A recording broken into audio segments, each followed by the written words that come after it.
It's go time. Welcome to the Third Down Gamble podcast with your hosts, Don Charbin and Heath Graham.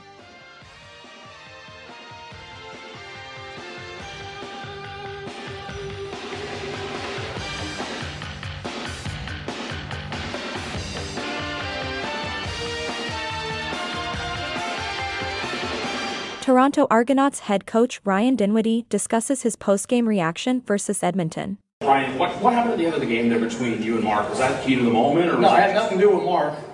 There's a pretender that's not in our building anymore that was chirping all game, personally to me. And then there's a coach that was chirping, very personable. And I took offense to it, and I knew that's what my plan was to put him away. So those guys can enjoy the offseason. As a coach, after we hear this from Ryan Dinwiddie talking about what happened at the end of the game, do you think there's sort of an extra set of decorums that you have to follow, that you don't respond to what the other team is doing? And I think, if I've read the tea leaves correctly, it's Demetrius Maxey, who is the coach, that's been chirping him through the game from the Edmonton side. So you've got Jordan Williams, former player, and Demetrius Maxey, most likely doing all the chirping that he's referring to in that clip. Jordan Williams, of course, was with the Argos, got dropped in August, and now is with the Elks. Personally, with my participation in sports, I have learned to win with class and lose with dignity. And I think both of those were maybe missing a little bit in this game. Professional sports are passionate. You want people to be energized and be engaged. I think this is more problematic of having both teams on the same sideline for the course of the game, which we see in a lot of the Eastern stadiums in the CFL. I don't think there should be any kind of punitive action towards Ryan Dinwiddie. I just think it's a little bit of a bad look. I agree. It's not the most favored side of him that you want to see, but he is, as you mentioned, a very passionate soul. And let's face it, the Argonauts in that football game made a massive rally to win that game against Edmonton. Two teams are stationed on the same sideline. That happens in all Eastern cities and one Western city, and that's the British Columbia Lions. They follow that same practice. The other four, Winnipeg, Saskatchewan, Edmonton, Calgary, do not. They have the teams opposite. And the NFL, I believe that's the way it is as well. College, I believe as well.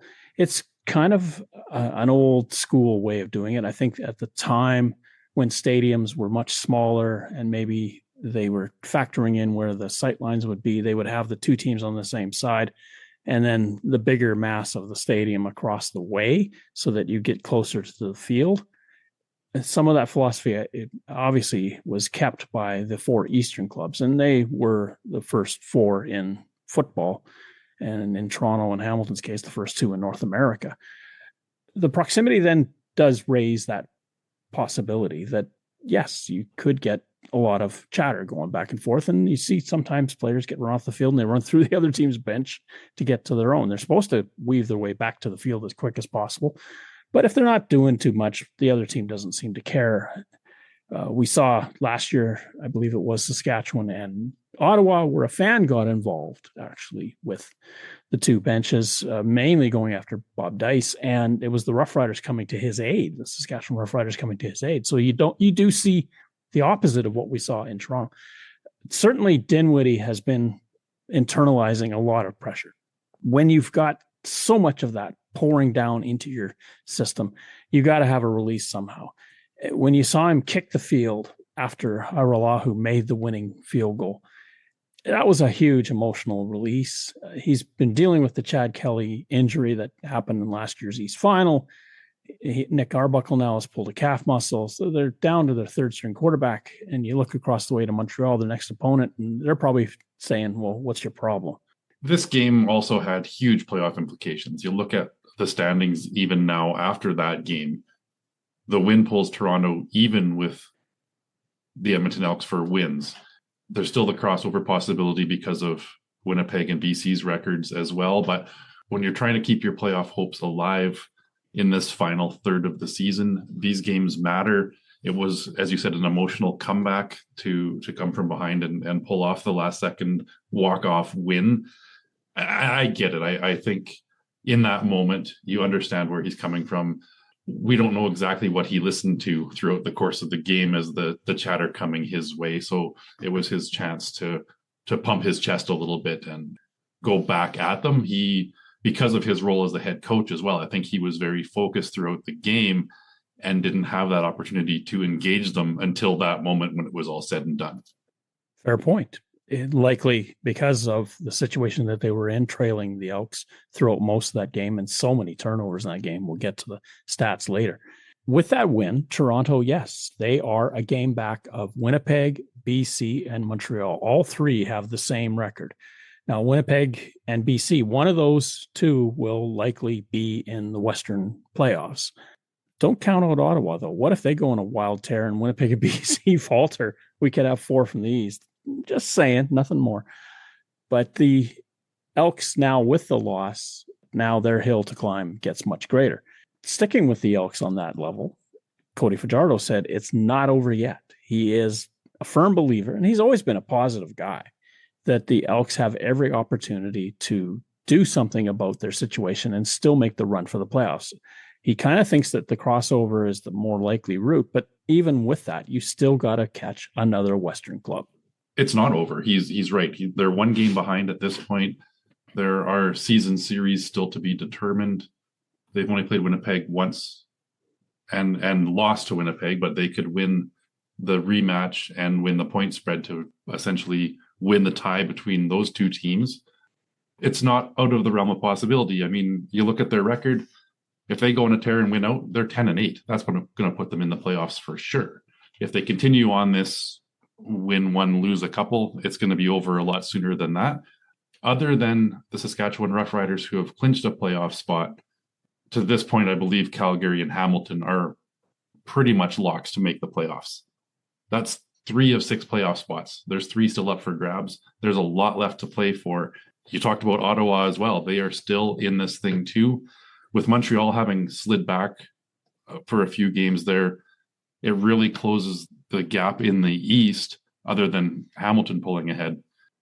There are so many meaningful games coming up over these next 6 weeks.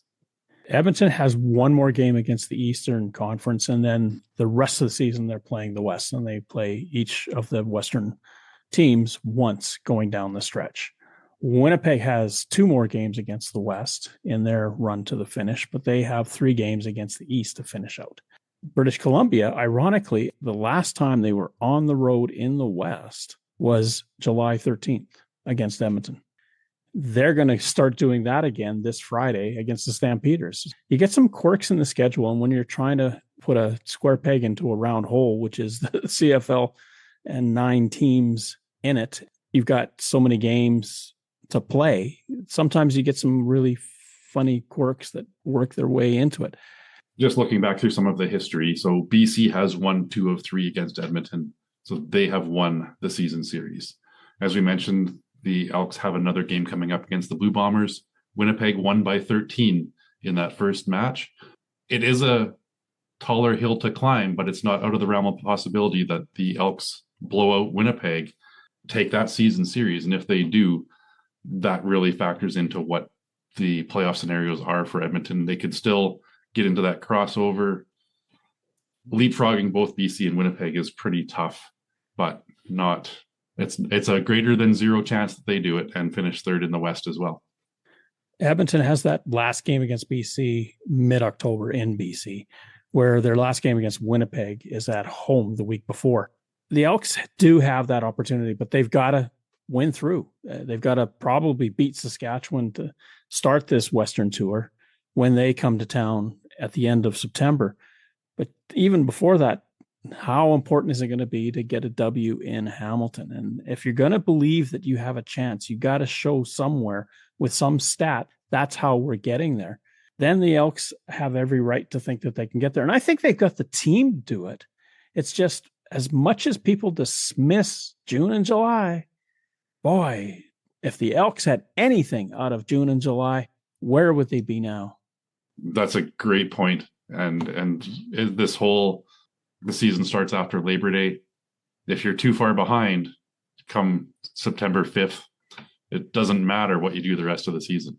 You're precisely right. There's no way that losing out at the beginning is going to solve anything for you at the end. You have to find wins every time out. Elks, they were in a learning curve. Granted, Jordan McSimic has got experience with the Elks in his past, but JC Sherritt, their defensive coordinator, and Mark Killam, their head coach, this is their first run through with anybody as the chief person in charge of that role. Big learning curve. You got to learn the players. There was a big change in defense. A lot of parts had to come together, and they paid a bit of a price for having that happen. They are now a team that you cannot rest lightly on. And I don't think anyone did anyway, but really now, like, they gave everything they could to the Argonauts, and by rights, by stats, should have won the game, but just didn't. There were 2 incidents at Mosaic Stadium that the replay center was or was not called in to review. This raised a lot of question, and I was seconded to answer for this. And friends of mine who know that I'm on the podcast felt that I had a better understanding of what this could be, and I honestly thought I better reach out to the people that know. What we had was that blatant face mask in the game against Winnipeg on Labor Day, where AJ Ouellette's face mask and his helmet is torn from his head. No call on the play. And we have in the last game against Montreal, a chop block being called against the Roughriders on the defense for chopping a blocker as he was coming out to help on a passing play. There is a lot of subtlety here, but let's dive into it as best as I can. First and foremost, with respect to AJ Ouellette, the replay center cannot unilaterally call penalties that are outside its defined scenarios. Unfortunately for that part of the equation, Ouellette's situation could not be referred to replay at all. There was no protocol for the officials on the field to get together and say, we need to call upstairs. There was nothing. However, the people say, well, how come you can do that with the next call, which was the chop block that was called against the Roughriders? Very different scenario, though. Chop block, yes, it's still a roughing penalty, but the difference is in this case, the question was he inside the tackle box or outside the tackle box? And if the officials who hadn't thrown a flag on the field at the time, and that was unfortunate that none came out right away, they can still discuss this and say, I've got a chop block, but was he or inside or outside the tackle box? And that goes to replay upon request. And replay can then define, yes, that chop block happened outside of the legal area where it's allowed to happen. And I wish that chop block would be getting rid of regardless. But in this case, it's outside the area. That's what they're checking. They're not checking whether or not it was a chop block. They're checking to see, did it fall into the zone where it's allowed or the zone where it wasn't? And the replay officials helped out and said that was definitely outside. Going back to the AJ Ouellette face mask missed call, there is some confusion still because we do see the replay center make the call when it comes to roughing the passer, even if it's a face mask. And that is a different situation where the quarterback is behind the line of scrimmage. He is at that point still the passer. And I think we need to make sure that people understand the distinction in that case as well. If it was Trevor Harris who was going for a run, he's outside the pocket, 5 yards beyond the line of scrimmage. Just like AJ Ouellette, they couldn't review that and determine that call. He's now a runner at that point. That's beyond the replay center. When the quarterback is still in the pocket, any of that contact is reviewable, roughing the passer. That call would then be made from the replay center to the field. Officials are human. They're going to miss stuff. It's frustrating for fans when they do. The replay center is there to get specific situations accurate. And unfortunately for Roughriders fans and the team, AJ Ouellette's situation was not one that falls into that purview. Replay, it's a really funny spot that they exist in because they're there to help, but they don't want to slow down the game and they can't help everywhere. There's certain parameters where and this is the rules committee that says, look, we want you to do X, Y, maybe A and B, but not C, D, or E. We don't want those three ever to be coming into your house and you guys have to look on your monitors. That's why I think people get so confused. And even though it's well defined, even if you understand it, it's still confusing because you kind of think, well, isn't player safety an issue? Isn't a case like this where it's so blatant? Couldn't they fix that at least? But if it's not falling under their jurisdiction, it's just not there. And as much as it pains them, the replay center can't do anything about the OLED situation. I think you raise a good point in not wanting to slow the game down. We could have the replay center review every single play and we'd be there for 9 hours. You watch elite pass rushing defensive linemen and they are held probably 70% of the time. When they're not held, they get through and get sacks or knockdowns or tackle somebody for loss. So if you want to get nitpicky about it, you start looking at situations like that in review and it blows the whole thing out of the water. It takes way too long. So you do need to have those parameters of what's reviewable, what's not reviewable. Human error still comes into it. The challenge flags also exist for a reason. Now, the face mask is not something that is challengeable. The replay center isn't going to tell the officials on the field that they've missed a pass interference call. However, a coach can say, I think they missed a pass interference call, throw the challenge flag, it is then reviewed. So that's a different situation altogether, but it's something that keeps the pace of the game. Coaches are usually pretty confident when they throw that flag. Now, their percentages of getting plays overturned is not the greatest, but they have a belief that something is worth a second look. That's when they throw the flag. They risk losing a timeout because of it. And, they could maybe look at increasing the types of plays that are reviewable. But again, you have to have some leeway and let the on-field officials do their job. I don't know specifically if you can't challenge that face mask call. I think not. I just want to get further into the quarterback. The quarterback is also protected as he crosses the line of scrimmage because if the quarterback gives himself up, you can't blast him. So there's that part of the equation too. Now, I think any player that gives or his or her person up on a play and they go down, you cannot correct them. And we see this in U sport, especially where if you do make contact with the ground, you're immediately down if you have the football. Even if, let's say, that Coach Corey Mace of the Roughriders could have challenged on the AJ Ouellette situation, he'd already used his challenge flag. So he was out of them regardless. He'd already tried, missed, and it was gone. Player safety, especially. That's one thing that you could add to the list of maybe not necessarily that the replay booth has to get involved, but that there could be a challenge from the bench that, hey, you missed that and that's pretty egregious and that's player safety.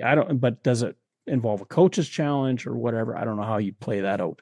I think it's also important to note that it wasn't a negative play for the Roughriders in that particular play either. I wouldn't.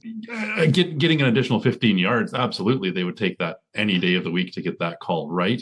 It's a situation where you've got to look at, even if it was challengeable, you weigh your pros and cons of when to throw that flag. Well, you always do. I hope anyway that most coaches have somebody with them that say, okay, we've looked at it on the iPad and it's just not really worth it right at this point. You need a second set of eyes. To say that, well, the fact that the Roughriders didn't get the roughing penalty, it didn't impact anything. Well, you can't go what happened next to justify what just happened. That's independent of what just happened. Had they gone 15 yards up the field, they may have been put in field goal range, but it's not going to ameliorate what happened with the missed call. And look, I agree with you completely. Officials are human. If Kenny Lawler doesn't drop an easy pass, then I'd say no official should be able to miss a call. But Kenny Lawler's pooched a few really easy throws his way. So until the players don't make a mistake, I don't think we can hold the officials to any higher standard.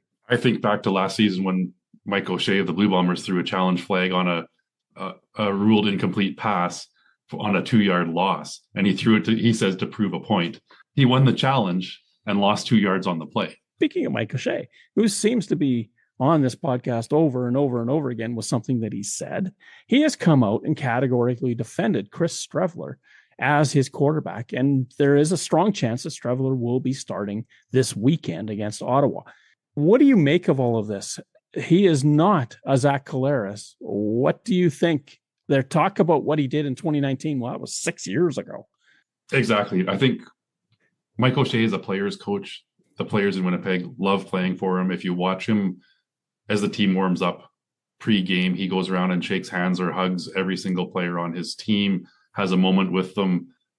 I understand from that perspective the loyalty that the players feel to Coach Mike O'Shea. He's maybe loyal to a fault when it comes to his veteran players. And we've seen that with Zach Collaros and him returning to the Grey Cup last year with his hand injury. We've seen it with Adam Bighill getting back on the field as a shadow of himself in Grey Cup games where he could hardly move out there. We're seeing that now with Dalton Schoen and with Chris Steveler. If I was to rank players in the CFL that I'd like to sit down and have a beer with, Chris Steveler is probably very near the top of that list. If there's a quarterback I want leading my offense on the field right now, I don't know if he cracks my top 15. It's not a knock on the guy. It's just he's not the player that's going to push that offense down the field. And when you're 10, 12 points behind in a game fighting for your playoff lives, and he's throwing to who knows where on a short passing play, you've got Terry Wilson on this team for a reason. I understand that Steveler got the majority of reps in practice leading up to that game. When you're that ineffective, why not give the other guy a look and see if he can spark something? We see other teams, and we'll get to Jared Daggy in a moment, out of necessity came in, led the team to a scoring drive. You've got to shake things up if it's not working. I can't argue that at all. And you're right about O'Shea being extremely loyal to his veterans. He isn't afraid to cut somebody, but if he believes in you and you've earned his trust, then you have to do a lot for him to be dissuaded. And in the case of Chris Steveler, referring back to what he did in 2019, well, the man was 6 years younger. He didn't have a knee problem that Miles Brown had provided for him in last year's Labor Day rematch. The skill set that Steveler has, every once in a while he can wing it and put it on a dime, but you have to do this more than every once in a while. Zach Collaros, other than the deep ball, has been razor sharp in terms of his accuracy, anything up to about 20 yards. Very rarely does he lose a play to an interception unless the defense has outsmarted him. Deeper you go with Collaros, then your bets are down to about 30%, 20% where he completes those passes. But that's a function of age, of injury, stuff like that. But he's still, if you're going to play an important game next week and you had Zach Collaros in your stable and you had Chris Steveler in your stable, who do you think you're going to start? You're going with Zach Collaros all day. And just getting back to Mike O'Shea's quote about Chris Steveler, he talked about what he did in 2019 and talked about how he played through an injury that most people wouldn't even step on the field with. I get that, but you're right. It's 6 years ago. He will forever have a place in Winnipeg Grey Cup lore because of what he did in that 2019 playoff run, the celebratory parade, the whole thing. I get it. But Adam Bighill, I've been a huge fan of him with the Winnipeg Blue Bombers. I don't begrudge them letting him go this year. Andrew Harris, with what he did to bring Grey Cups to Winnipeg as well. I don't begrudge the Winnipeg Blue Bombers for moving on from him. It's given us Brady Oliveira and an MOP season. You don't have to cling to these guys because of what they have done for you. There comes a point where you've got to move on. I'm worried about Winnipeg's quarterback situation moving forward. As I said previously, Zach Collaros, I wouldn't have likely signed him for the 2026 extension. So I'm already a year ahead of wanting to see Zach Collaros move on from where the Blue Bombers are. I'm looking for the Taylor Algersma era to begin, but that's going to be a tough pull to get him up here from south of the border. Algersma, yes, that's the one that maybe is their future, but for the time being, as he moves his way around the NFL, he's not going to be available. Granted, the money is probably better-ish for a quarterback, especially in his situation, but a starting quarterback in the CFL makes very good money, and Zach Collaros can attest to that. It's one of the biggest failings I think that the Blue Bombers have had is that there's been no succession plan. And you know that Zach Collaros' clock is ticking and his window is closing. And how do you not have somebody behind him? Now, maybe it was Drew Brown, but he wasn't going to wait forever. what are you going to do next? Is Streveler the guy that you're going to anoint in 2027 as your starting quarterback? And here we go. No chance. And Chris Streveler, as you said, he's now a 6-year veteran between the CFL and NFL. He is 30 years old at this point as well. If he hasn't gotten to the point where you trust him as a starter by age 30, what makes you think that 31, 32 are going to be his breakout years? You're exactly right. Most of the star quarterbacks that we have seen in the CFL, by the time they hit 30, were already at that status. They were already way up there in terms of people's estimation.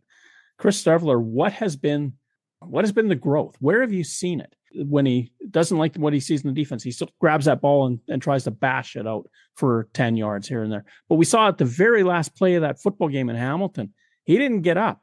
Something had happened to him where he got twisted trying to make that goal line. And a lot of bettors were hoping that he would, just in terms of the spread. He didn't make it. And he took a long time getting up. And it wasn't because he was disappointed. It was because he was suffering. It's just, if you're going to sell me on Chris Streveler, you better sell me on more than. And here's another thing that I want to ask you about. During that football game, Brady Oliveira and Chris Streveler were sitting near each other on the bench, and Oliveira said something to Streveler, and Streveler walked away. Is Oliveira upset that Streveler's taken reps away from him on the field? There were some comments that Brady Oliveira has made, both with his own performance and with Streveler's performance, that maybe indicates to me he's not super happy with Jason Hogan as the offensive coordinator. There's something that's not quite right, and we're seeing it on the scoreboard. Winnipeg is struggling on offense this year mightily compared to where they've been over the last few seasons. Jason Hogan's a first-year offensive coordinator, but he's not a first year with the Winnipeg Blue Bombers organization. He's come up through the ranks as a backs coach and is now getting that chance as the offensive coordinator. Brady was high on him because he worked with him as his running backs coach, but maybe they're not seeing eye to eye in the whole offensive scheme. Or is he not seeing eye to eye with Chris Streveler because Streveler fakes the handoff to him and then uses him as a blocker and runs behind him? Oliveira lives for carrying that football. He wants it in his hands. If he could do it every play, he would. And I'm sure giving up the ball to Chris Streveler, who he thinks should be throwing it, not running it, probably irks him on many levels. Hi, I'm Darren Flutie, and you're listening to the Third Down Gamble podcast.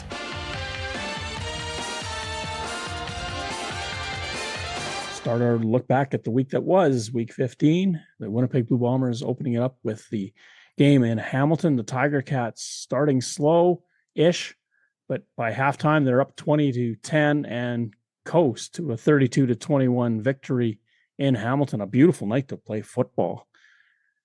Kenny Lawler dropped a couple of passes in this football game. Not a typical Kenny Lawler night on that level, but when you go back to the stat sheet, Kenny Lawler is all over it. He still ended up with 7 catches on 9 targets for 97 yards. So not a bad night by any means for a receiver. The Blue Bombers defense didn't play as badly as this score reflects. They kept Bo Levi Mitchell in check for much of the night, finishing with 230 yards and 2 touchdowns. But it was the interceptions by Chris Streveler that gave Hamilton fantastic field position that led to 2 touchdowns and were really a huge difference in the end result of this game.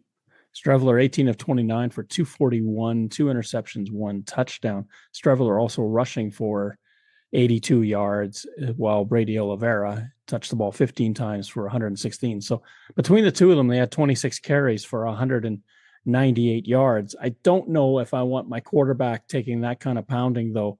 It's not so much that it's the fact that he's running, it's just the way he runs. He runs into people, not around them. And we saw that on that last play of the game that we talked about in first down, where he's going after the goal line in a game that's already out of hand. It shows you the character of Chris Streveler, and nobody questions his determination when he's on that football field to have himself exposed to take a hit like that in the dying seconds of the game where you're not going to win is some unnecessary punishment. The Bombers, in terms of stats, put up 420 yards of offense to Hamilton's 393.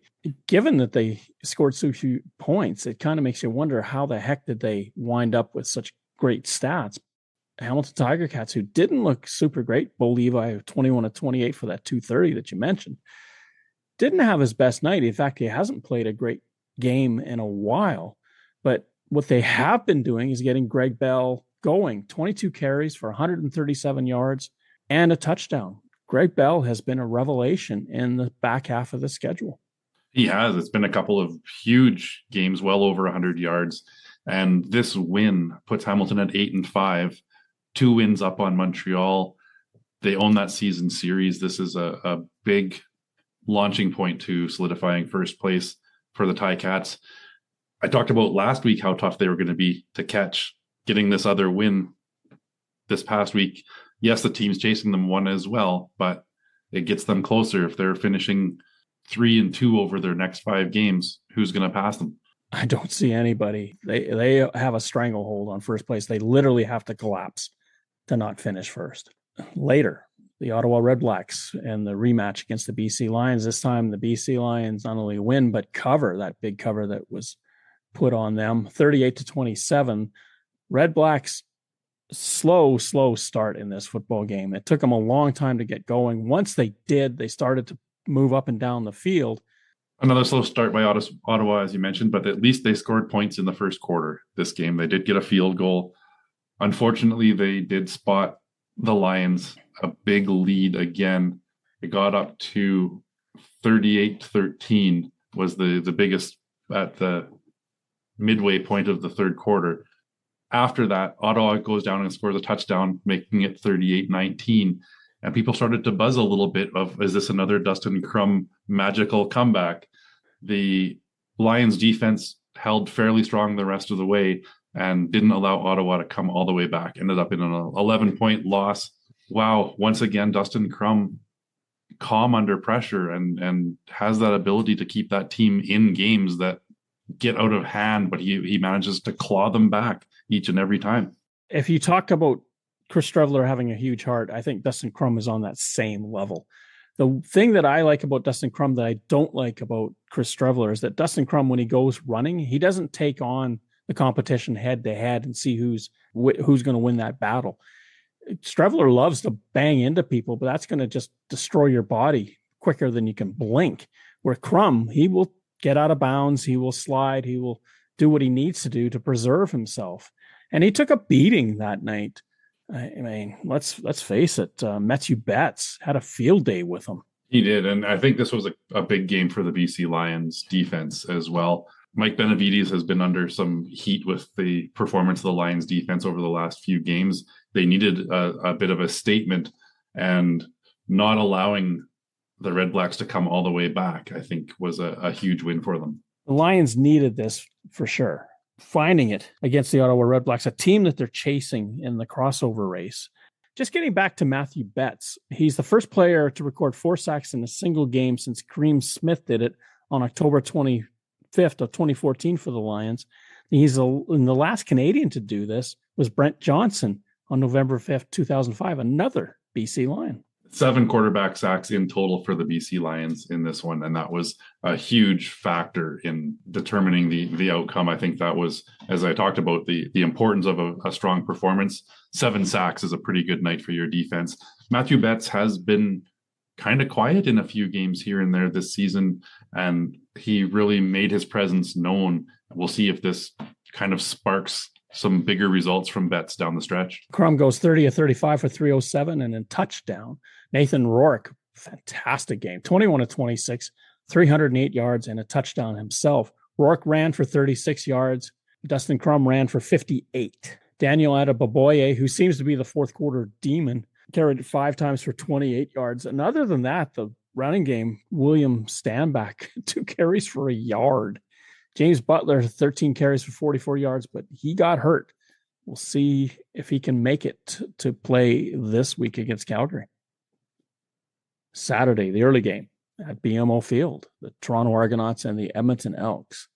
And how many times is a team going to give up 6 turnovers and still win the football game? But Toronto did that, 31-30 on a last play, 46-yard Liram Hairolahu field goal that was led by Jarrett Dagey. It's pretty rare for a team to cough up the ball 6 times and get a win. Fortunately for the Toronto Argonauts, the Elks got some points off those turnovers, but otherwise couldn't really move the ball effectively for most of the night. That was a big part of the Argonauts' success, was stomping out the long drives. When they're giving up a short field, points were coming on the board for Edmonton, but Jarrett Daigie came in relief of an injured Nick Arbuckle. It's now noted that Arbuckle might be out 2 to 4 weeks. Chad Kelly, we still don't know if he's quite ready to go yet. So this might be Jarrett Daigie's team this coming week, at least for one start. And he has to feel pretty good about putting together a game-winning drive. Nick Arbuckle got injured partway through the fourth quarter, and it was in just an odd situation where he sort of bolted to his left as part of a play call, and he still stuck it out for a while, trying to continue on, but he could barely hobble onto the field. And he told Dinwiddie, Ryan Dinwiddie, the head coach, that he could throw the quick game. Well, Dinwiddie was looking at the score and thought, no, we can't live with that. There's no way. So we've got to find something else. And that turned out to be Jarrett Daigie, who had been an Edmonton Elk, had been cut, and in his own admission thought he was done with football. And the Argos gave him the opportunity, said, look, you're going to have to fight for everything you get here, but we're willing to give you that chance. Now, not a huge flashy set of numbers for Jarrett Daigie, 3 for 6 for 35 yards. One of those was a 22-yard pass, which helped get them into that field goal range. You can't ask too much of a guy coming in relief that late in the game, not being warmed up and ready to go. He did enough to get the win. Now, if he's the starter for the next game, he's got that whole week of prep time taking the number one snaps. And it'll be interesting to see what he does in that situation where he is the guy for at least the next game. And he's got that Alouette defense to face as well. Daigie, 3 of 6, 35 yards. Nick Arbuckle, 21 of 31 for 261 yards, 4 interceptions, and 2 touchdowns. Cody Fajardo, great night, 25 of 28. He actually had 22 in a row, was the second longest streak in CFL history behind Jeremiah Mazzoli, who had set the record with Hamilton in Edmonton. 229 yards, 2 touchdowns. 27 of the 30 points came off of turnovers. The Argos, in so many ways, got away lucky in this football game. But in the same breath, if you don't put a team away, given all these opportunities, it's not on them, it's on you. And we talked about the impact of quarterback sacks in that BC Ottawa game. Cody Fajardo was also sacked 5 times in this one. So he spent a lot of time getting back up after a play, and that takes that momentum away. The final game, the Saskatchewan Roughriders hosting the Montreal Alouettes. The Alouettes brought back McLeod Bethel-Thompson to be their starting quarterback, get off the 6-game injured list early. He looked good. The Alouettes put up 48 on the Saskatchewan Roughriders, the most anyone has done on them, and win 48-31 in a wild scoring game in front of a huge crowd in Regina. Misty rain, though, it kind of dampened the enthusiasm, and then the Alouettes just dominating, leading 28-10 at halftime. The Riders haven't been in that situation where they've been that far behind at halftime trying to figure out how to come back. Some key losses on defense for the Saskatchewan Roughriders. They've had the best defense in the league this year. It did not show well this past week. Perfala Exume had a very rough night trying to cover Tyson Philpott, and it showed the defensive back in his first start got burned numerous times, and Philpott went off. Marcus Sales, one corner, was not playing Saturday. Tavon Campbell, the league leader in interceptions, he was not available. And you're right, Exume was torched.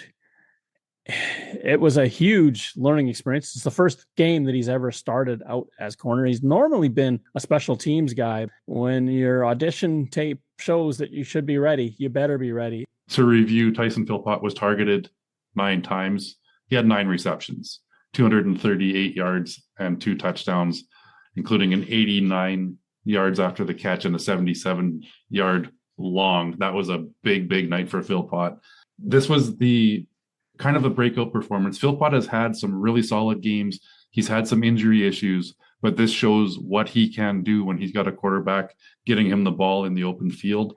And this bodes well if he stays healthy to keep putting up big numbers. Bethel Thompson off the injured list, 20 of 26 for 379 yards and 3 touchdowns. Now, Corey Mace made a very interesting commentary about Exime. He's wearing the logo that everyone else is wearing. He's expected to perform. It just wasn't happening. And I don't want to pick on Exime because it's a huge responsibility to cover Philpott. You could have changed it up. You live and die with what you get. I was going to bring that up as well. Is at what point does the defensive coordinator have to figure out that this guy is killing us and what else can we do? Unfortunately, with the injuries they have, it's tough to find the right pieces. They went with what they had available and it just didn't work out. 530 yards of offense for the Alouettes, 466 for the Saskatchewan Roughriders. That's reflected in the score. I think we need to mention Stevie Scott III. We talked about the passing performance of Bethel Thompson and Tyson Philpott on the receiving end, but they also had a 100-yard rusher. Scott had 19 carries for 125 yards, 3 runs of 10 yards or more as well. So a really solid night for him to help really keep the Roughriders defense honest when you've got somebody going for big yards receiving, but you got a guy like that that's putting together some big runs. You can't cheat one way. He averaged 6.6 yards per carry, and so many times he put the Alouettes in great situations. On the other side, Trevor Harris goes 23 of 32 for 252, an interception and a touchdown. AJ Ouellette, 16 carries, 90 yards, 5.6 himself, his long of 13. He had a touchdown and 1 carry that went for 10 or more. The receiving, of course, you mentioned Tyson Philpott, who just ripped the universe to shreds, having one of the greatest nights of a Canadian, let alone, and maybe even of anybody ever in the CFL. I'm thinking of one night where Matt Dunnigan in the mid-90s went off and he had a favorite receiver that went off with him. Alfred Jackson had some pretty big numbers that night, but getting over 200 yards for a receiver is a pretty special night. And this one has to rank up there pretty high. Now for the Roughriders, it's their 3rd loss of the season. It's their 2nd loss at home. And of course, the panic set in with the post-game phone-in show. But the Riders, they looked like they were a team that was going into a bye. You mentioned it with the BC Lions when they were playing the Toronto Argonauts. The second half, they disappeared. And you said, well, they were prepping too early for their bye week. I wonder if the Roughriders were seeing a week off ahead of them and kind of thought, hey, we can take this team and we can get out of here. It doesn't really do them a lot of damage in the standings. They're still well in front in first place in the West. You have to think the defense is disappointed with their performance in this one. They're going to be disappointed because their head coach is disappointed. The Riders, despite the loss, clinch a playoff spot. That's because Edmonton lost and Winnipeg lost. That means the Riders minimally are in the playoffs, maximally should have a home date.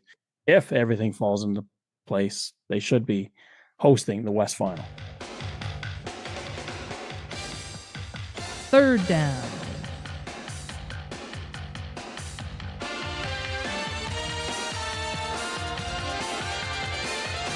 Kicking off week 16, the Montreal Alouettes travel to Toronto to take on the Argos. Jarrett Daigie likely gets the start for the Argonauts in this one, where they are a 1.5-point favorite at home. What are your thoughts with Daigie getting his first start of the season? He's been there since training camp. He came late to training camp, but he's there now, and he is most likely the quarterback of record in this football game. There's a strong hesitancy from Ryan Dinwiddie, and I applaud him for it, to put Chad Kelly in. He doesn't feel he's ready. Now, whether that's physically or mentally, or maybe he just has rust, Dinwiddie is going to go with Daigie, and he trusts that Daigie can do the job. He showed some flashes even in his time with Edmonton on a bad Elks team with a tough coaching situation. I'm happy to see him get another crack in the CFL. You think of guys like Nick Arbuckle, who last year thought his career was coming to a close, ended up as the Grey Cup MVP and has had a great statistical season this year before his injury. So I'm very interested to see what Daigie does. Given the performance we saw from the Montreal Alouettes this past week, though, I'm taking the Als on the road in Toronto for them to put up those massive numbers against Saskatchewan's defense last week. That'll carry through, and I'm taking the Alouettes to win outright. I'm surprised that the Argonauts are 1.5-point favorites. Now, it's basically a pick 'em.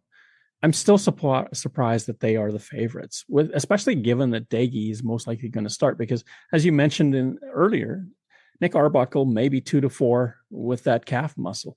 So it couldn't have come at a worse time for Toronto. They need to win out.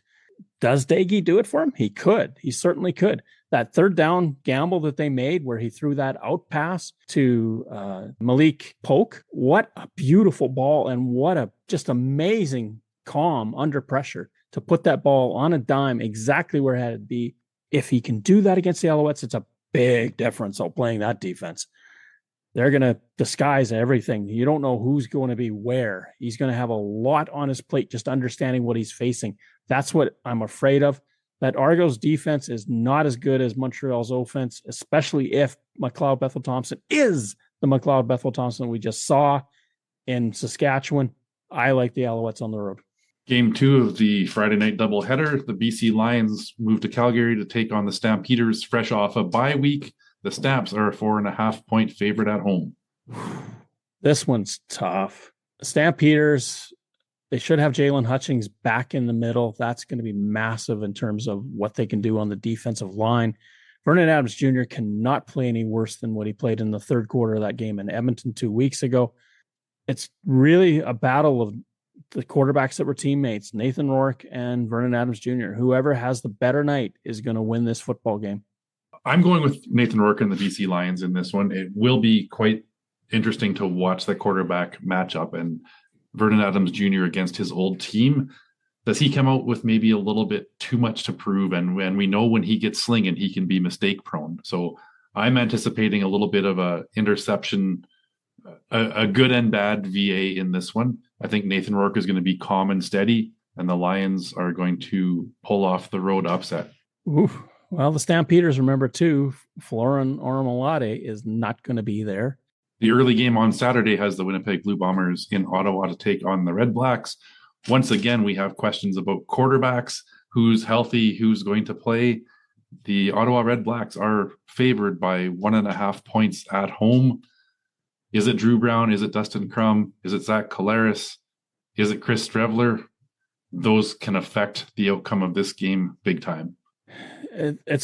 You're almost throwing darts blindfolded at the board to try to figure this one out, because you have any one of 4 combinations that could happen in terms of who's going to be the starting quarterback. Now, I like Dustin Crum. He's better than Chris Streveler. So if that was the matchup, then I like Dustin Crum. If it's Dustin Crum against Zach Collaros, then I think that's more even up. If it's Drew Brown against Zach Collaros, I kind of like Drew Brown. Dustin Crum has no fear of Winnipeg's defense, and he's shown that in his matchups against them. Drew Brown and Zach Collaros both have been taking some snaps in practice this week. Limited for Zach Collaros. I'm not 100% sure on the status with Drew Brown. I like the Red Blacks at home in this one. I think with what they've done lately in hanging with BC in a couple of games, if they can survive that first quarter and keep things close, they've got this game in hand. If they, by some reason, give up a couple of big scoring plays, a couple of touchdowns early on, and they're trying to play catch up again, it's a bit tougher, but I'm taking the Red Blacks. If it's Drew Brown, which it looks like it will be, I'm going to take the Red Blacks at home as well. He's a full participant as we record in practice, which is a sign that he is going to be starting on the weekend. Closing out the week, the Edmonton Elks are in Hamilton taking on the Tiger Cats. The Ticats, 5.5-point favorites. As we mentioned earlier, one more win pretty much wraps up the East for them. Can they pull this off against the Elks? Yes, they can. I don't know that they won't. Edmonton with 6 turnovers still couldn't beat the Argonauts. You can look at that game so many different ways. When you get 6 turnovers and you don't win, that's got to sting. Kenny Lawler isn't going to put the ball on the ground too many more times. That's one problem you got. Tim White, Keandre Smith. Then you've got Greg Bell coming out of the backfield. This is a much more diversified offense than they faced against the Toronto Argonauts. Hamilton's defense is still suspect. It's probably a little bit worse than the Edmonton defense. The Edmonton defense, especially that defensive line, is starting to get some sacks. This one's tough. I don't like the spread at all. I think for the Elks to be successful in this one, Justin Rankin needs to get up to that 180 yards of total offense mark again. And that's a lot to ask of a player running and receiving. He's quite capable. We've seen him do it, but it's something that you can't rely on game in and game out. And from what I've seen, the Elks receiving core doesn't really have anybody that's a huge standout game breaker. Hamilton has a few of them. So I like the Ticats in this one. Bo Levi Mitchell, as you said, has been a little bit quiet the last couple of games. He's maybe due for a breakout. And as long as he steers away from Tyrell Ford, who's had a couple of interceptions recently, I think he moves the ball well. I'm taking the Tiger Cats and the cover of 5.5 points. Second game in a row that the Elks have to go on the road to play in the East. Jared Brinkman is not going to be playing to their defensive line, and Royce Metier, who blew out his Achilles in that game in Toronto, that's their safety gone. That's two big holes on defense that they have to figure out in a short order. They don't get a lot of practice time. They don't get a lot of rest. I like the Tiger Cats to win. The cover, it all depends on whether Bo Levi Mitchell comes back to life.